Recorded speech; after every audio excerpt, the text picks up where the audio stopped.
Olá, meu nome é Naya Lima, eu sou professora de Engenharia Nuclear da Universidade Federal do Rio de Janeiro. Eu sou membro da GAM, que é um grupo de apoio à mulher instituído na COP, na Universidade do Rio de Janeiro, ano passado. O objetivo maior desse grupo, na realidade, é promover o desenvolvimento da mulher na carreira acadêmico-científica. E essas ações, elas incluem o acolhimento tanto das alunas quanto das professoras que, porventura, possam apresentar algum tipo de dificuldade para a realização das suas atividades. No mês de setembro, o GAM vai trazer para vocês alguns eventos que se relacionam com um tema bastante peculiar e característico, que, em geral, nós falamos apenas em setembro, porque foi denominado de Setembro Amarelo. Mas falar sobre suicídio, prevenção ao suicídio e saúde mental tem que ser o ano inteiro, todos os dias.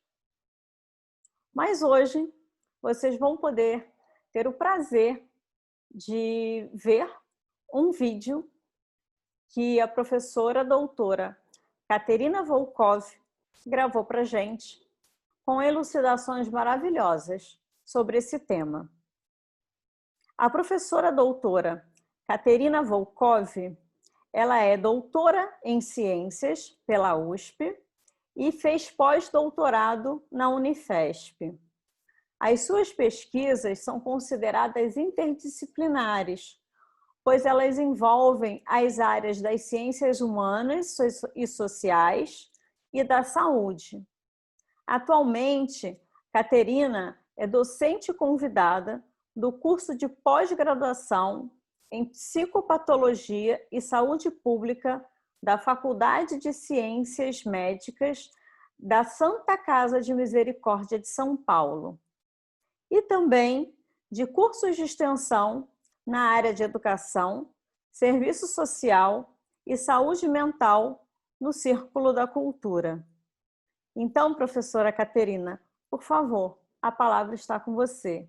E nós, do GAM, agradecemos muito. Hoje no mundo, quase 870 mil mortes no planeta.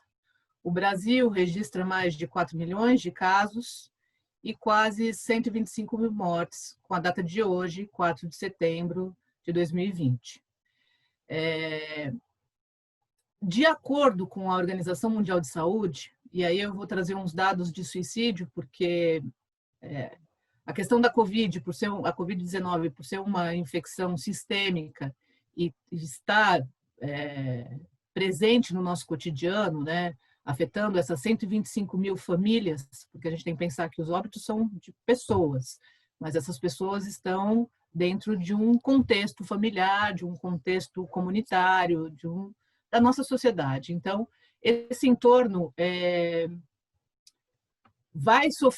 sofre, né, e vai sofrer ainda mais os impactos dessa experiência, dessa vivência na pandemia, né? Até porque, nesse exato momento, nós não temos uma política de enfrentamento no âmbito federal, de contenção a essa situação trágica que nos afeta, né?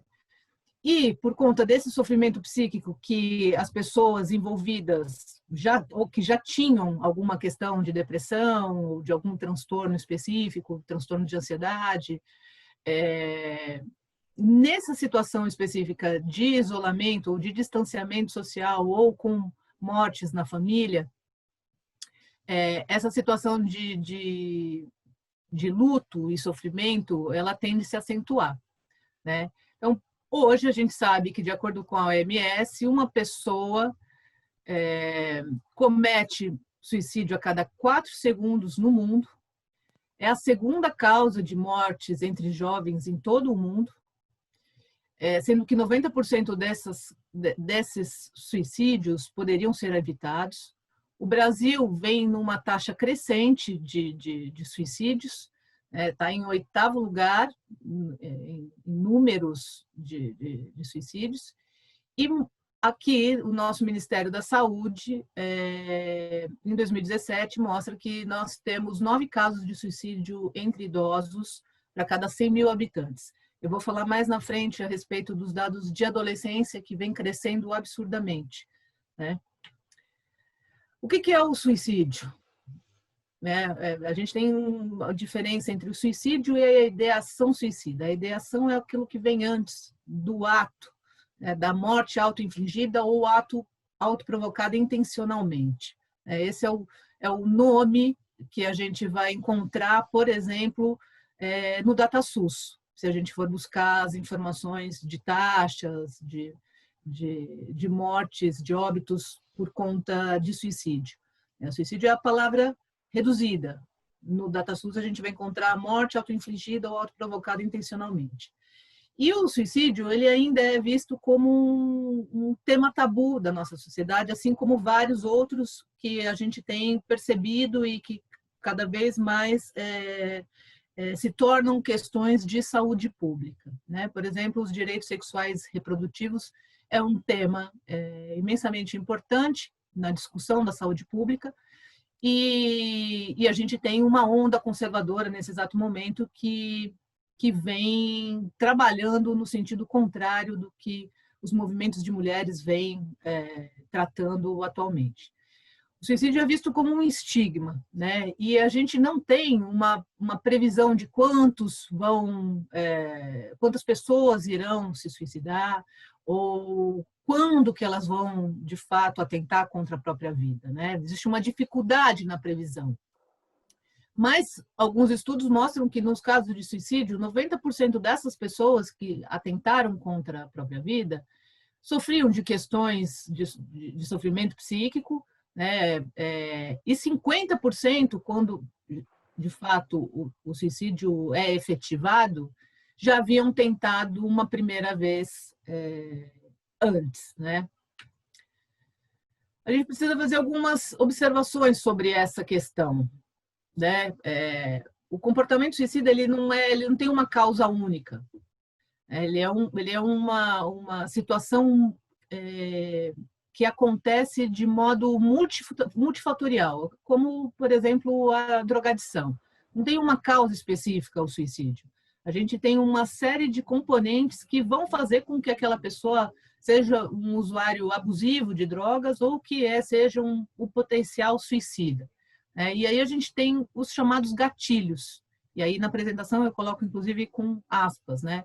Pessoas que se separaram, pessoas que têm uma falta de perspectiva no futuro, de perda de emprego, né? Nesse exato momento, no nosso país, a gente vê os números de desemprego crescentes, principalmente nas populações de baixa renda, né? Vivendo numa situação cada dia pior.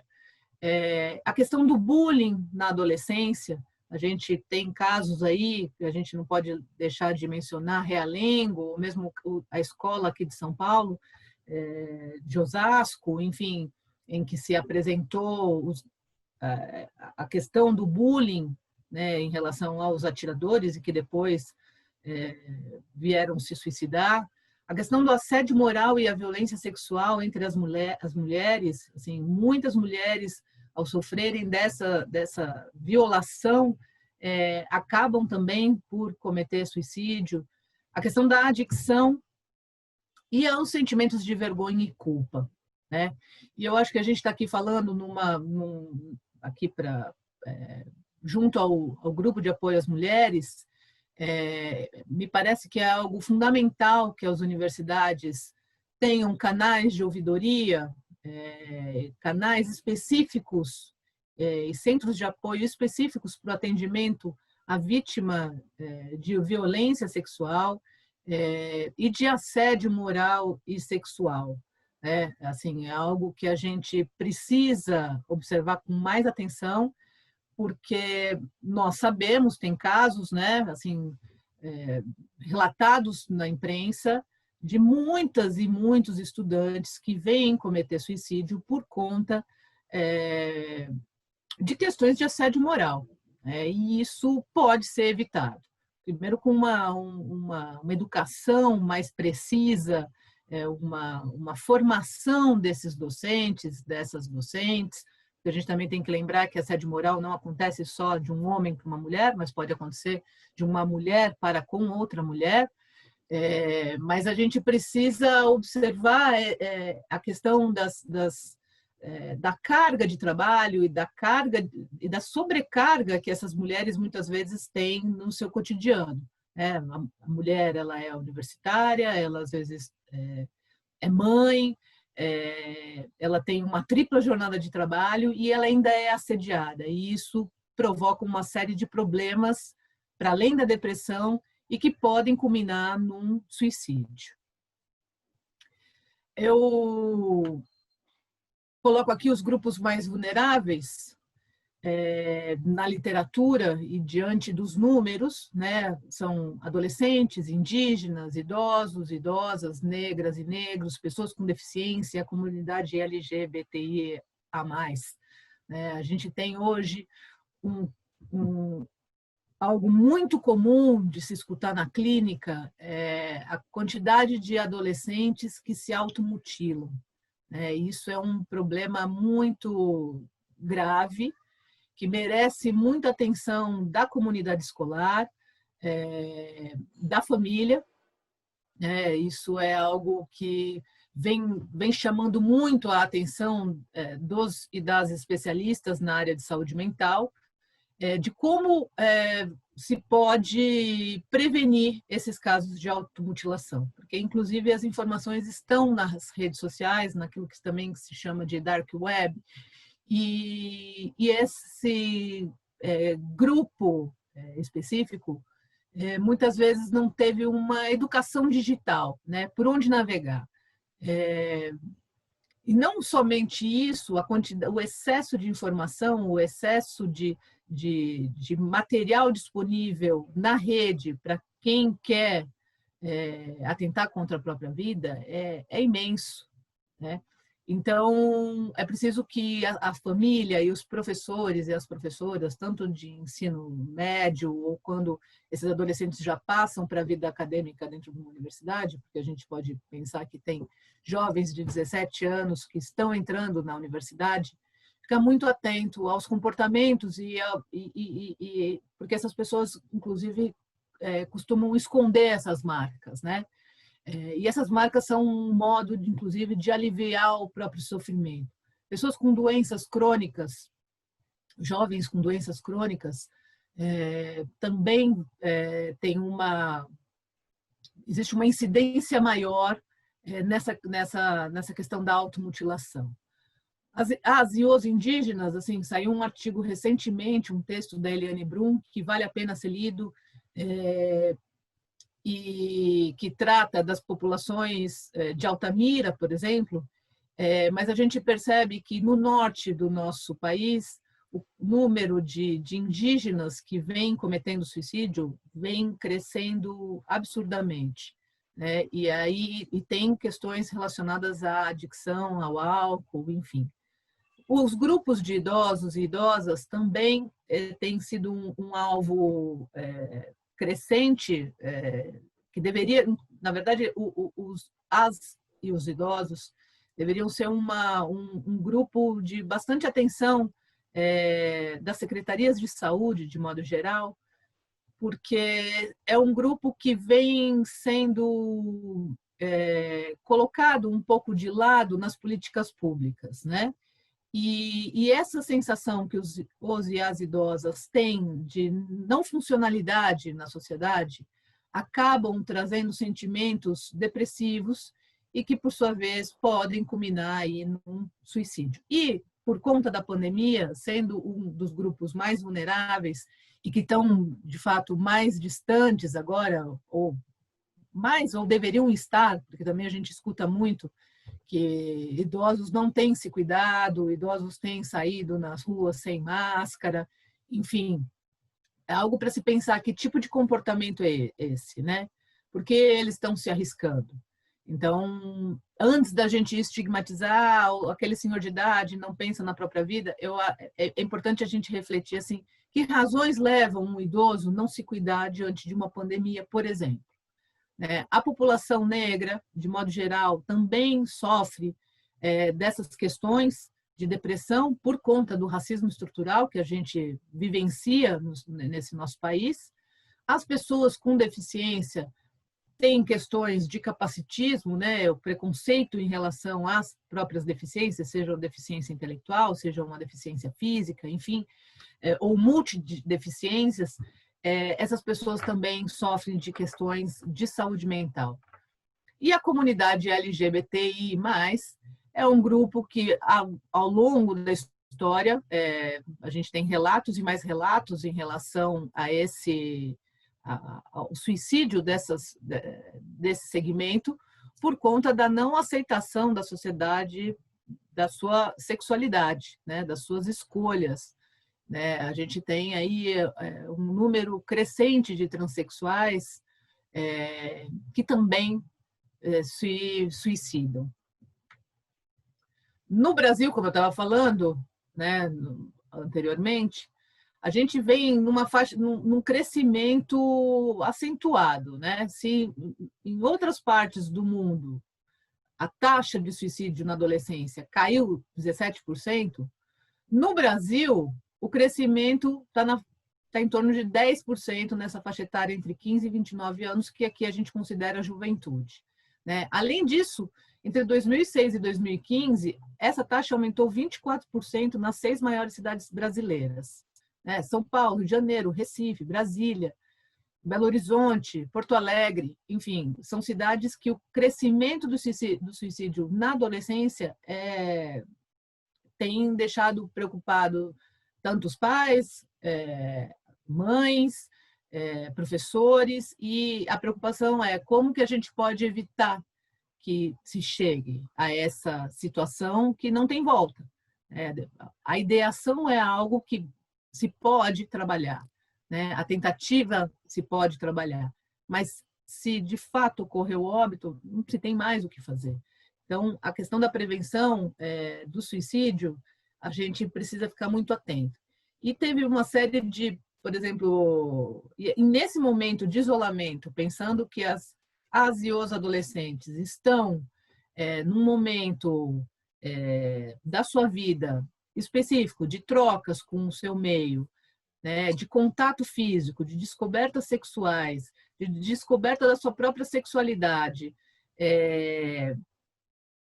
e não podendo, assim, não podendo ter essas trocas com o seu meio, é algo que os pais, as mães, precisam ficar muito atentos para observar o tipo de comportamento que se tem dentro de casa, que hábitos existiam e que agora não são mais os comuns, essas questões de isolamento, os pais precisam, eu coloco os pais, mas os pais eu quero englobar assim, sejam um casal homoafetivo, sejam 2 mães, 2 pais, enfim, os responsáveis por esse adolescente devem fazer um esforço para acompanhar de perto esse momento particular desse distanciamento que a gente está vivendo, parece óbvio, mas o fato é que as pessoas, elas vamos lembrar antes de pandemia, o que acontecia quando você ia num restaurante? O que geralmente se vê? Ou num restaurante, ou numa praça, ou num parque, enfim. As pessoas são da mesma família, mas cada uma está no seu próprio celular e não conversam. Então, a gente precisa começar a observar a importância do diálogo no espaço doméstico e com o nosso entorno. Acho que nunca se viu a importância do contato e da presença tão fortemente. Por mais que a gente aqui se comunique pela tela, e a gente consiga apreender algumas posturas do adolescente com quem a gente está conversando, mesmo nas classes online, a abertura para poder escutar esse adolescente é fundamental. É um momento complexo? do desenvolvimento desse sujeito? Mas exige de nós, pessoas adultas, uma compreensão, que é uma fase, e a gente deve se mostrar aberto para esse diálogo. O que a gente pode fazer, né, para a gente ir concluindo? O que a gente pode fazer enquanto cidadã e cidadão, quando a gente sabe de alguém que vem tendo um comportamento distinto do usual e que parece que vem algumas falas, assim, eu preferia morrer, essa vida não é para mim, eu não aguento mais esse sofrimento, o mundo é muito injusto, é melhor acabar com tudo. Quando a gente escuta uma frase dessa, a gente precisa atentar. Então, o que a gente pode fazer? Na ausência de encontrar um lugar calmo, a gente pode fazer um telefonema, a gente pode mandar uma mensagem, mas se tem a oportunidade para você encontrar essa pessoa, que vocês encontrem um lugar calmo e que você, que percebeu essa fala dessa colega, dessa amiga, desse familiar, você tenha tempo para ouvir essa pessoa sem interrupção. Você desliga o celular, você se coloque presente. Estar presente é você olhar nos olhos, é você escutar atentamente, não emitir um juízo e fazer comparativos com outras pessoas, né? Ou dizer ainda assim, a vida é boa, a vida é maravilhosa, porque isso não vai resolver. Muitas vezes a pessoa, essas frases não vão reverberar naquela pessoa que está em sofrimento. O que melhor se pode fazer é uma pergunta aberta, né? É uma pergunta em que cada um que está ali na sua frente tem a oportunidade de discorrer livremente, contar a história, você colocar uma postura de presença. E a gente não tem uma fórmula para todas as pessoas, né? Assim, cada ser é um ser em si, um ser particular. Se a gente coloca uma pergunta fechada, muito provavelmente a gente vai ter uma resposta sim ou não. Então, se você quer conversar com alguém que está numa situação de sofrimento, é muito melhor fazer uma pergunta aberta e evitar esse juízo e evitar esse comparativo.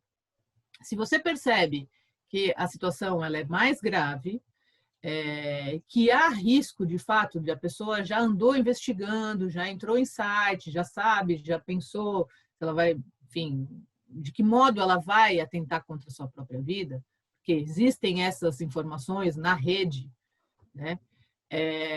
O ideal é que essa pessoa não fique sozinha, que essa pessoa fique acompanhada 24 horas, né?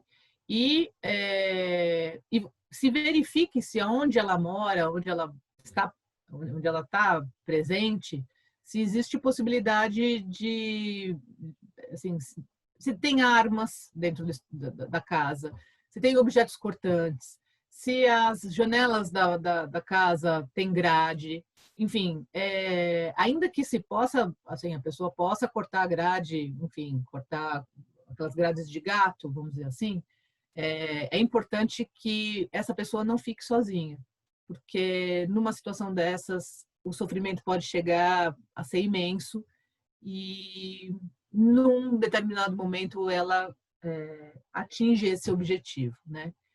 E importantíssimo contar com a rede de apoio, né? É importante que as pessoas que tenham contato com essa pessoa se mostrem presentes, né?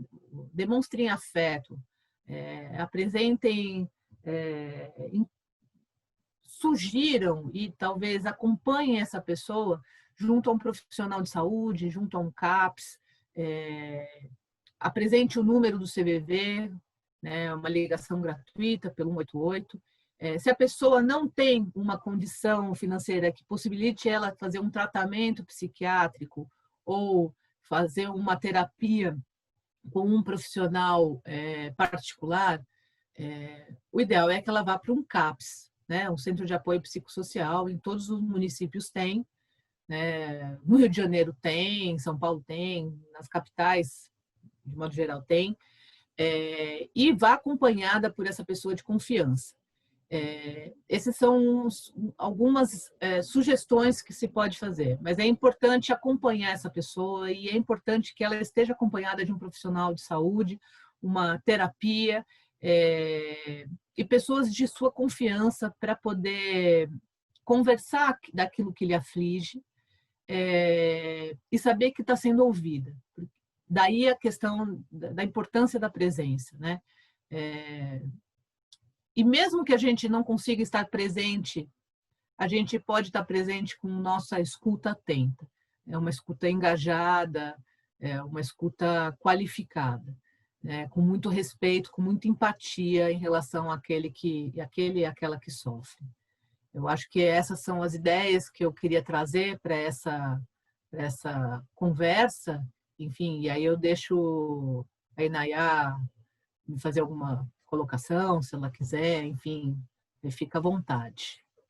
Obrigada, professora. Na realidade, eu tenho uma pergunta.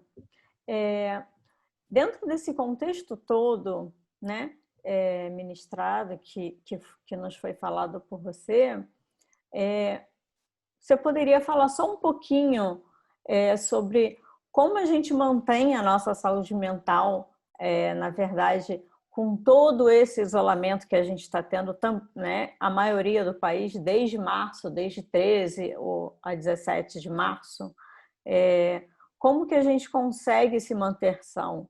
Como que a gente consegue fazer com que uma pessoa que já tem tendências suicidas, ela não realize o ato?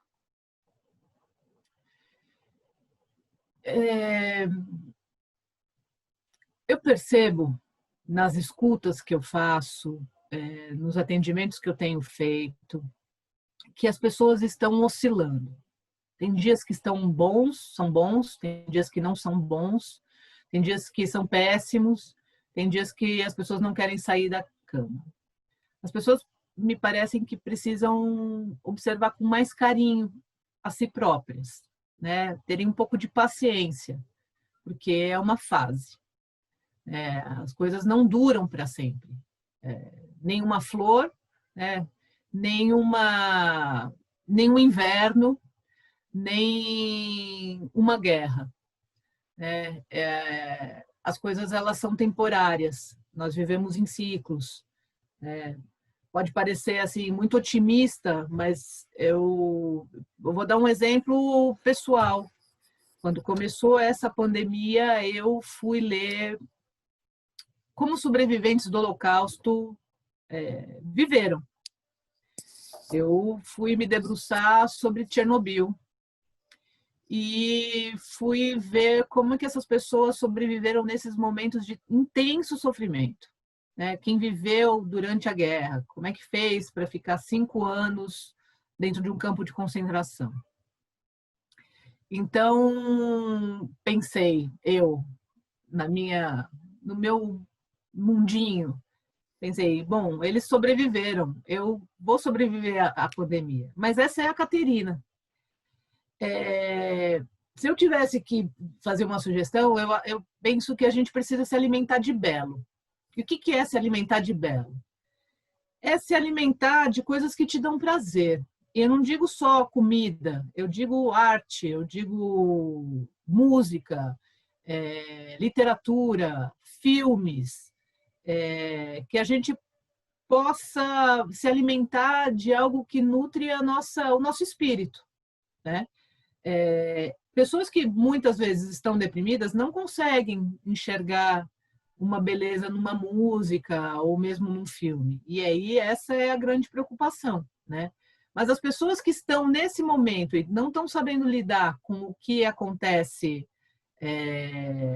com isso que está acontecendo, eu tenho que ficar dentro de casa, eu tenho que tomar, enfim, todos os cuidados de higiene, todas essas questões, e sentem falta do contato físico, sentem falta do baile que iam, sentem falta de uma multidão, sentem falta de ir no jogo do Flamengo, sentem falta de ir no jogo do Corinthians, enfim, dizendo assim, grandes, né, movimentações, multidões.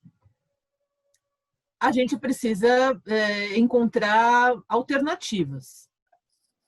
penso que a arte nunca foi tão importante também, porque quanto a gente depende hoje da internet, a gente assiste live, a gente participa de cursos online, a gente, pensando na comunidade acadêmica, né? Porque a gente está aqui falando com a comunidade acadêmica.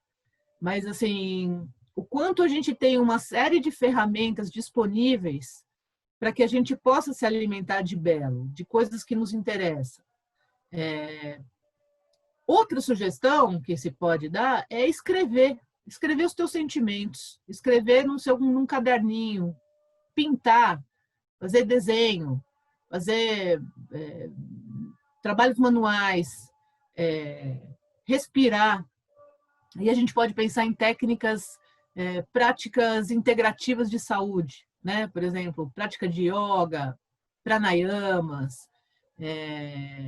Aí no Rio de Janeiro tem estudos assim, né, da outra faculdade, da Federal Fluminense, que faz um trabalho incrível sobre as práticas integrativas complementares de saúde.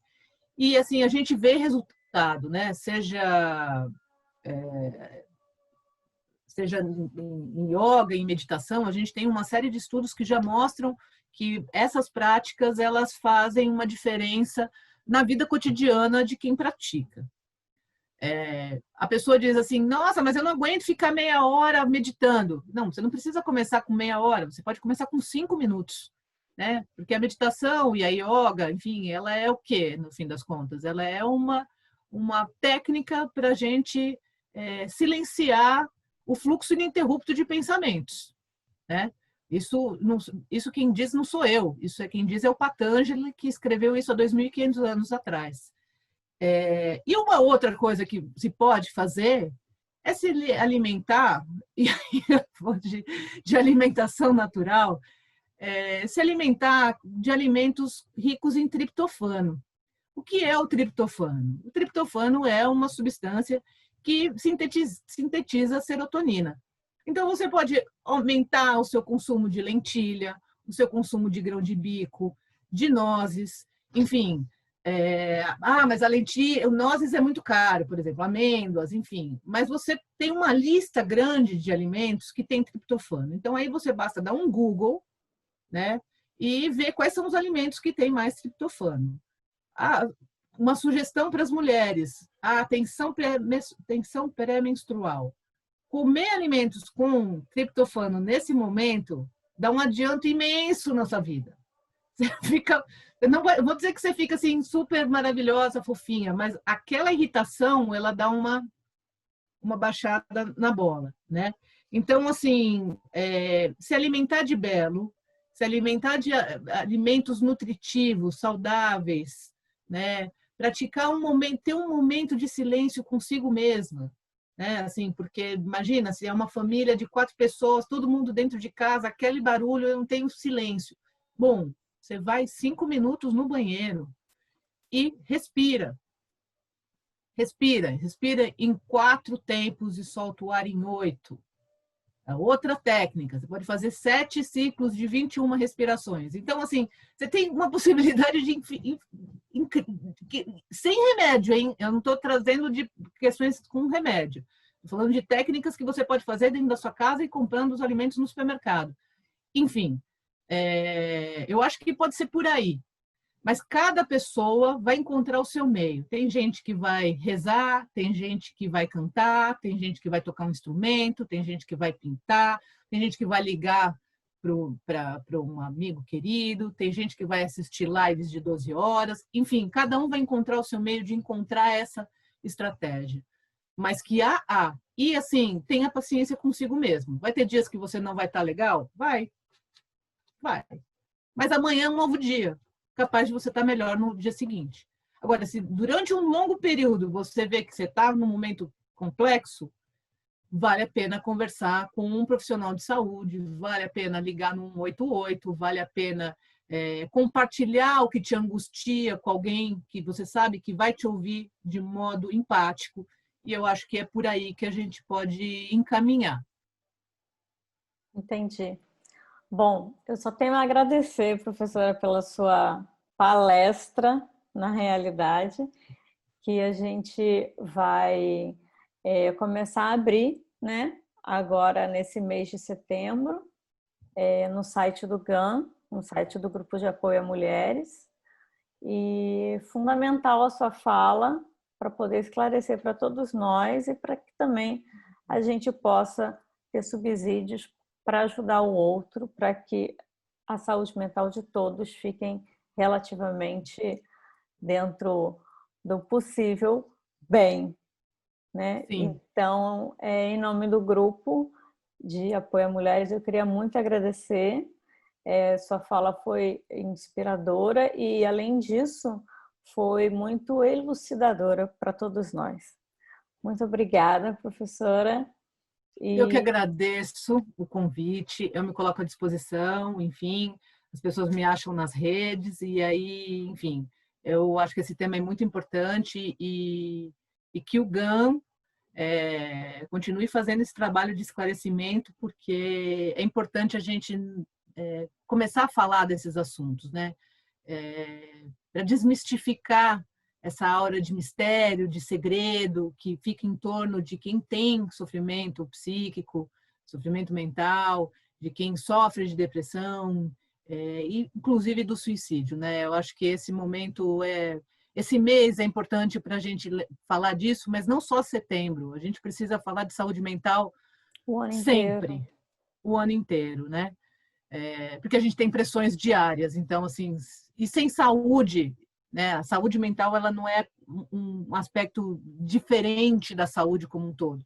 Ela a gente tem a saúde ele é um construto que vai ser produzida socialmente e que a gente precisa observar todos essas interfaces que reverberam em nós, digamos assim, né? Então, mais uma vez agradeço, foi um prazer e vamos que vamos. Obrigada, professora. Até a próxima.